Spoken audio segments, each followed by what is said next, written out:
हो। मैं जब दुर्ग से 100 किलोमीटर दूरी तय करके यदि किसी स्थान पर आता हूँ तो मुझे लगता है सार्थक होनी चाहिए। समय सबका कीमती है। मैं रामचरण भाई जी को सादर प्रणाम करता हूँ। इतना जबरदस्त आयोजन किया, महिलाओं को, लड़कियों को, बेटियों को, हमारे बजरंगियों को आज प्रशिक्षण की बहुत ज़्यादा ज़रूरत है। वो चीज़ कर रहे हैं क्योंकि मैं 17 साल तक जिन्होंने हमारे भारत देश की सीमा पर कार्य किया, उसके बाद अपने सेवानिवृत्त रिटायरमेंट होने के बाद लगातार देश में काम कर रहे हैं।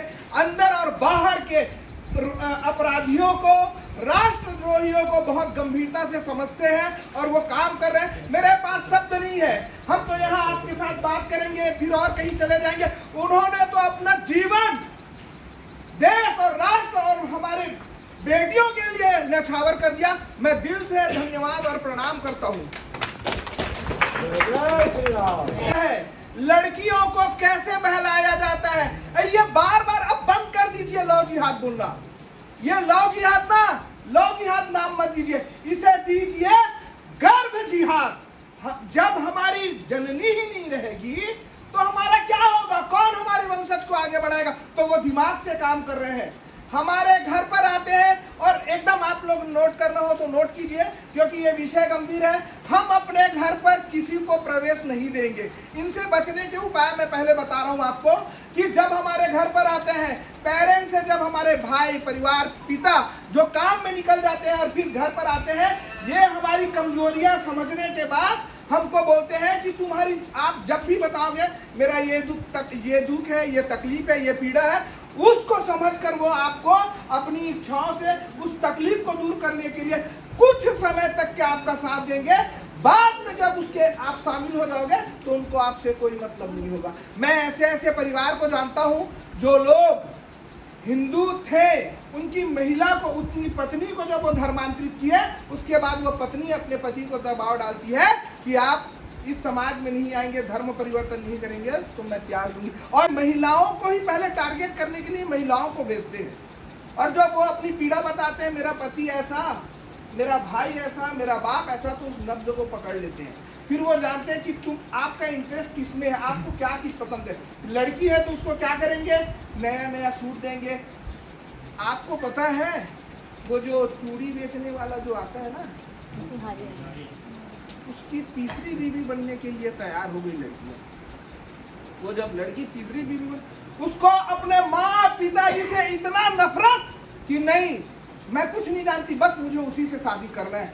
ये क्या हो रहा है?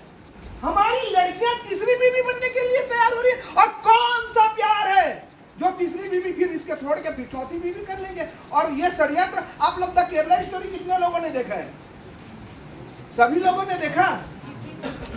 उसमें जो प्रोसेस बताया गया है, अब उस पे आप ध्यान कीजिएगा। जब नर्स का काम, नर्सिंग सीखती है तो उसको डॉक्टर इंप्रेस करता है।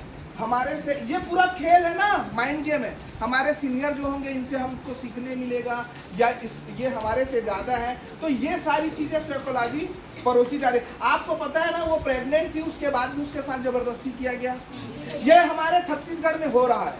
मैं ऐसे परिवार को जानता हूं, मैं ज्यादा नाम और खुलकर बोलना इस कारण नहीं चाहता कि मैं जानता हूं कि उत्तर प्रदेश और बिहार जैसे जगहों में, छत्तीसगढ़ में जो सबसे ज्यादा जनसंख्या साहू समाज की है, उसकी बेटी को नचा के कुछ लोग पैसा कमा रहे हैं और वो समाज तैयार नहीं हो रहे लड़ने के लिए। कितने दुख की बात है।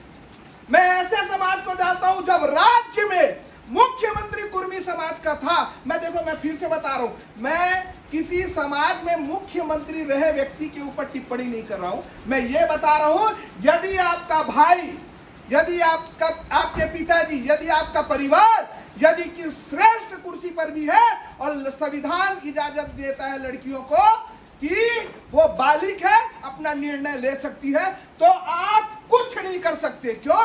वो हम लोग कितने केसेस में जाते हैं, बालिग है, आप कुछ नहीं कर सकते, बालिग है। भारत देश वही बीमारी से गुजर रहा है। यदि वक्त रहते हम उपचार नहीं करेंगे तो पूरा हमारे शरीर को ये खराब कर देगा। और देश की, अब आप 2 मिनट के लिए सोचो, कर्नाटक में क्या हुआ। बड़ी बात बोल रहा हूं, अच्छे से समझना। महाराष्ट्र में पालघर का पता है ना, साधु संतों को कैसे निर्मम हत्या की गई। आप लोगों को पता है साहिल ने साक्षी को झारखंड में उसी के घर पर पेट्रोल डालकर जिंदा जला दिया। पता है किसको पता है? शायद नहीं पता, मैं बता रहा हूं आपको। साहिल ने साक्षी को, ये दिल्ली का मामला है, पत्थर पटक के मारने वाला।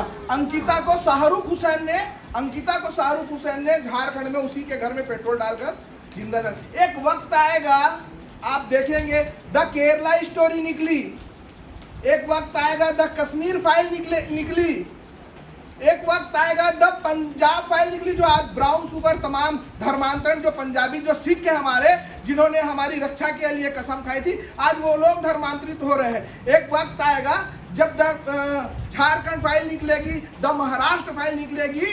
अब हम ये नहीं बता सकते द भारत फाइल लिखी जाएगी तो हम तंबू में रहेंगे कि शरणार्थी की जिंदगी जिएंगे, क्योंकि भारत देश में जो शरणार्थी थे वो भूस्वामी हो गए, और जो भूस्वामी थे वो कुछ अलग अलग राज्यों में शरणार्थी की जिंदगी जी रहे हैं। इसके कारण, क्योंकि आप आयोग देखेंगे, मंदिर में पैसा चढ़ाओगे, वो पैसा घूम फिर के कहां जाता है सबको पता है। हम पुष्पेंदु श्रेष्ठ जी बार बार बोलते हैं मंदिर में पैसा देना बंद करो, जाके लड्डू चढ़ा दो। और आपको पैसा देना है, आप संपन्न हैं, आप सक्षम हैं, आप योग्य हैं, अपने समाज में बैठक लो, और समाज में बैठक करने के बाद उन लोगों को दो, योजनाओं को बताओ, उनको आप जब आप योग्य और संपन्न और सक्षम बनाओगे तो ईश्वर के साथ हमारे कुल देवी देवता, 33 कोटि देवी देवता, इनका हमको आशीर्वाद मिलेगा और हम सही दिशा में कार्य करेंगे।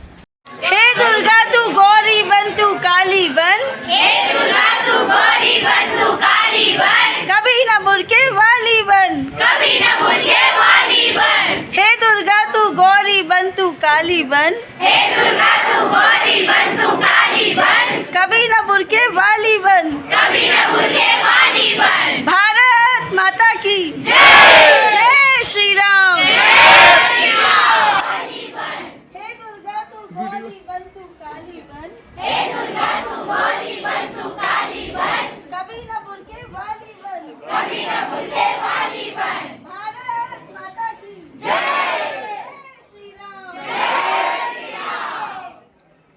केस देखने को मिलेगा आपको। वहाँ अपन एक्टिव होकर ऐसे लड़कियों को अपन बचाएं जो उनके चंगुल में फंसते जा रहे हैं या फंसने जा रहे हैं।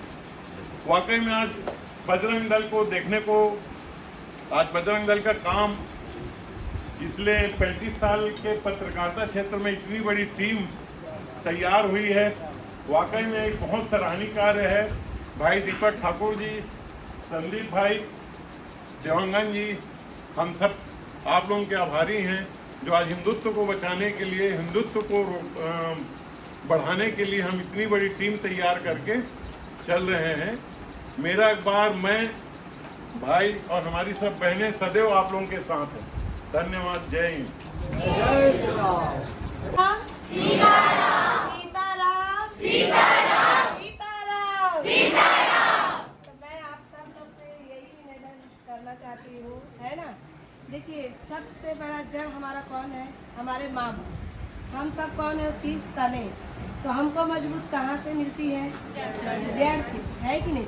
और ये जितने भी भैया सब बताए हैं, वो सब कहाँ से रोक लग सकता है? हम अपने माँ बाप के कहने के हिसाब से चलेंगे तो, है ना। सब तो अपने माँ बाप के हिसाब से ही चलते हैं। कोई माँ बाप नहीं चाहता कि मेरे बच्चे गलत रास्ते पर जाए। क्या आप लोग को पता है कि हमारी माँ बाप हम लोग के लिए कितना मेहनत और कितनी परिश्रम करते हैं? सबसे गरीब अगर कोई है संसार में तो वो माँ और बाप। उसके जितना संसार में कोई गरीब नहीं है, क्योंकि दिन रात मेहनत करके अपने बच्चों को पढ़ाने में, उसके सपने में, यहाँ तक से उसके ब्याह करके उसके घर बसाने में भी सर से लेकर पाँव तक कर्जे से लग जाते हैं। और वो सपना को हम तोड़ के 2 सेकेंड मात्र आता है, उसके प्यार में हम चले जाते हैं। तब ये आज ये नौबत आई। अगर हम सब ठान ले, चाहे बेटा हो चाहे बेटी हो, है ना, जो त्याग, आज तुम लोग लड़की हो, एक दिन माँ बाप बनोगे, है, उस वक्त याद करोगे तो उस चीज़ का कोई मोल नहीं है।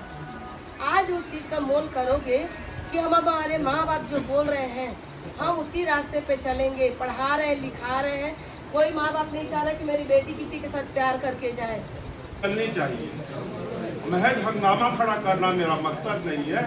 वरन कोशिश है कि सूरत बदलनी चाहिए। हिंदुओं के द्वारा ही चला जाता है। वो कौन होते हैं? एक आलसी हिंदू, स्वार्थी हिंदू और लालची हिंदू।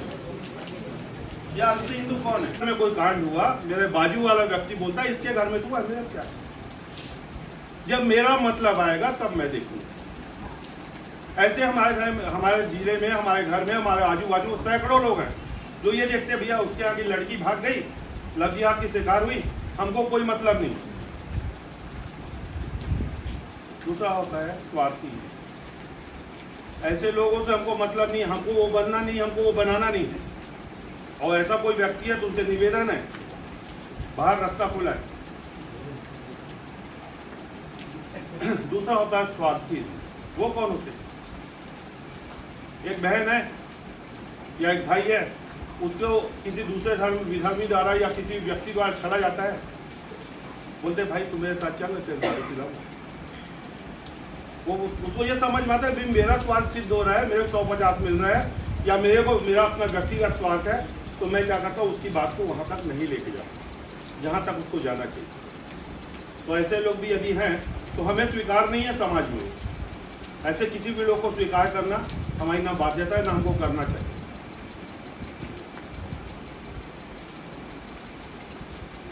और तीसरे टाइप का जो हिंदू होता है वो होता है लालची। जब अंग्रेज लोग आए थे तो क्या हिंदुओं पे जो गोली चलाई थी वो अंग्रेज लोग थे? नहीं। किसने चलाई थी गोली हिंदुओं पे? हमारे बीच के भाइयों ने। क्यों? केवल वो लालची थे, उनको ये लगता था कि जब हम अंग्रेजों का साथ देंगे तो वो हमारा सहयोग करेंगे, हमें राजा बना देंगे। क्या कोई हमारा हिंदू भाई राजा बना अंग्रेजों के शासन में? नहीं। तो क्या आप लोग सोचते हैं आपको ऐसा कुछ मिलेगा, आपको कोई प्रशस्ति पत्र मिलेगा कि आप आगे बढ़ जाओगे? तो आप लोग ऐसे अगर 3 प्रकार के लोग हैं उनसे निवेदन आप बाहर चले जाएंगे। और नहीं है तो एक बार जोर से जयकारा लगा के बताइए हम हिंदू हैं और हिंदुत्व के लिए खड़े हैं। बोलो जय जय श्री राम, जय जय श्री राम। आपकी जो भावनाएं हैं। विश्व हिंदू परिषद धमतरी के बजरंग दल दुर्गा वाहिनी सम्मान समारोह में शामिल हुई भाग्यनगर से हिंदू हृदय सम्राट टी राजा भैया की सहयोगी हिंदू नेत्री नित्या पारिक। विश्व हिंदू परिषद धमतरी समाज में अपने राष्ट्र और अपने धर्म की सेवा कार्य के लिए जाना जाता है। धमतरी जिले के अंतर्गत विश्व हिंदू परिषद के द्वारा धर्मांतरण, मतांतरण एवं गौ तस्कर, लव जिहाद जैसे अपराधियों के खिलाफ लगातार सामाजिक जागरूकता के लिए एवं संघर्ष किया जा रहा है, जिससे प्रेरित होकर जिले भर से युवक युवतियों ने बजरंग दल एवं दुर्गा वाहिनियों से जुड़कर संगठन द्वारा चलाए जा रहे प्रांतीय स्तर के प्रशिक्षण के लिए क्रमशः रायपुर तथा बालोद गए, जहां से 7 दिन के कठिन प्रशिक्षण में बंदूक चलाना, तलवार चलाना, लाठी चलाना और बिना किसी हथियार नियुक्त करना सिखाकर सफलतापूर्वक प्रशिक्षण पूर्ण किया गया। श्रीमती नित्या पारिक ने स्पष्ट कहा कि यदि हिंदू लड़कियां मुस्लिम लड़कियों के साथ शादी करने के बाद रक्षित एवं सुरक्षित एवं उसका आने वाला कल भविष्य उज्जवल रहता तो यह आवाज़ नहीं उठती। पर आज दुर्भाग्य की बात है कि जितनी लड़कियां हमारी जा रही हैं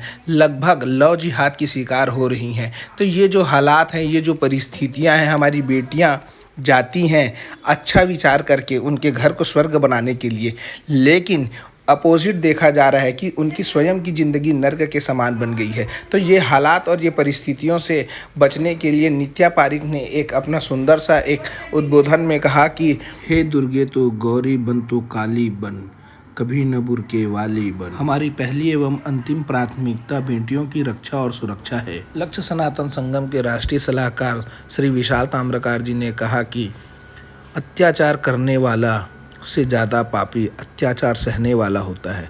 अत्याचार कोई भी दिशा, कोई भी स्थान, किसी के द्वारा भी किया जाता है तो मुझे ऐसा लगता है कि अत्याचार के खिलाफ आवाज़ बुलंद करने की आवश्यकता है। संगठन की सक्रियता का सबसे बड़ा प्रमाण है कि 10 परिवार की घर वापसी की जा चुकी है और कम से कम 10 लड़कियों को लव जिहाद से बचाया गया है और उनके माता पिता जी के पास पहुंचाया गया है। धमतरी का संगठन बहुत मजबूत है। संगठन के समस्त पदाधिकारी एवं सदस्यगण धर्मांतरण, गौ तस्कर, लव जिहाद, लैंड जिहाद, थोक जिहाद, ये सारे विषयों को जनता के बीच बहुत आसानी से प्रस्तुत करते हैं और जागरूकता अभियान में शामिल होकर सभी को जागरूक करने का सफल प्रयास कर रहे हैं।